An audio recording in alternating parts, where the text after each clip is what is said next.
you have struggled with opiates. I personally haven't, but I've seen people, and it's been a terrible, terrible epidemic. In lieu of the leaf that displays no belief, keep in mind, he hears gods and demons talking in his sleep. Secrets raise and break from falling. He can't seem to stop the stalling of his heart that's in between.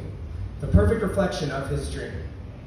You would have thought it was something more pragmatic. Icy static, electric heroin addict, pervasive but never within the habit of vice. Well, at some point decide to give up.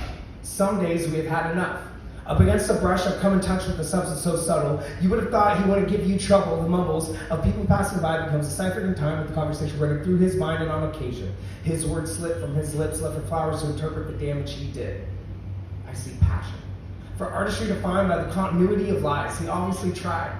Patchwork in the stitch he digs, he cries for the people he left behind, syringe aside.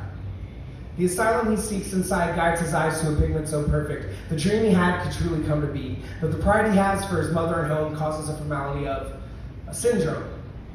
Every day he slips past a distant grass made of a candlelight flicker. As he withers in pain, he ignores his identity and only thinks of himself. What do I need to be perfect? He questions the rippled image on the puddle's surface. When something renders motion through the subtle echo of waves, he contemplates. Satisfaction engraved so deep he can't remember how many tattoos it takes to keep his mind at ease. The needle pierces deep.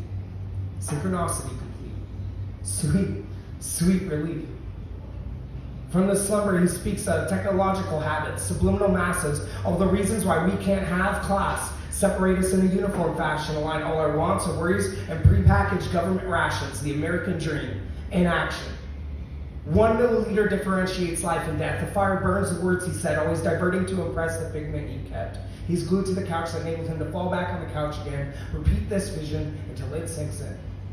The epidemic he lived in happened swift and without justice. If you were on the front lines, you would have thought the pharmacy came for us with trust. A simple dose of oxytocin. On the flip side, it's a dose of human erosion, just a bunch of city slickers with pageant potions. Here for the award of less humans frozen. I'll let that one sink in. As he approaches the cash register with the Glock at hand, he stands with power. Click, clack, pop, pop, the dandelions rift and rock in the wind and talk of stranger days before the day even begins. He shows his face, when he can. He illuminates the stars into sand. I beg all that have burst, please leave him instilled with the power to perfect the rhythm of this flower withstanding the wind. Full shape sink and leave the brisk touch of pollen in the dust as bumblebees weave in and out of lanes, contradicting the feeling of us all being tamed. I refrain from further thoughts that drop like this. Sand in the wind, blood pouring from his hand. Drop by drop, speck by speck, I test his test to uphold and protect a scent that shifts in the wind and will bring us seeds that will begin to blossom our friends. Because every life will end. And he begins to run away in the wind, where family and friends have ended, where seeds no longer disperse, or we call flowers weeds and spoke the flower without the seeds. It's getting harder for him to breathe. Here in the starry sand, sees every handprint in the breeze covered up by truly being. This flower believes in his gang. They perpetuate the feeling of life by always coming back to this time when flowers don't grow and all you know is click, clack, pop, pop, tick, tock, the riff goes rip, rock as he's shoved into foot waves hitting brakes against the boulders. At high tide, he resides stuck in time and condensing, putting up the fencing of knowing who to trust. But the flowers know all of us. They sit there watching, swaying. What else?